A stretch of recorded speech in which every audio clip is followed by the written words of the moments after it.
Morning everybody. আজকে আমরা শিখবো এজ রিলেটেড, এজ রিলেটেড বয়স সংক্রান্ত যে অঙ্কগুলো আছে সেগুলো আমরা শিখবো।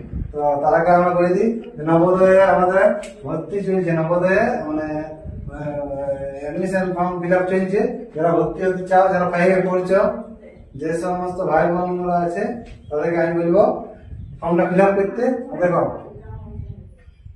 মানে অঙ্ক কিরকম থাকে সেটা একটু দেখতে পাবো, ঠিক আছে? দেখো সুরেশের বয়স কিরণের বয়সের দ্বিগুণ, তাদের বয়সের সমষ্টি 24 বছর হলে সুরেশের বয়স কত? তো আমাদের এরকম অঙ্ক করানো হয়, ইউটিউব চ্যানেলে আমাদের করানো হয়, তারপরে ফেসবুক পেজে করানো হয়, ঠিক আছে? তো দেখো কি আবার করবে, অফলাইন তো বেশ হয়, ঠিক আছে? কিরণের সুরেশের বয়স কিরণের বয়সের দ্বিগুণ, তাহলে তাদের বয়সের সমষ্টি 24 বছর। তা সুরেশ এস লিখবে, কিরণের কে লিখবে, ঠিক আছে? সুরেশের বয়স কিরণের বয়সের দ্বিগুণ, তাই কিরণের বয়সের দ্বিগুণ, তাহলে এখানে 1 এটা 2, তবে তো দ্বিগুণ হবে।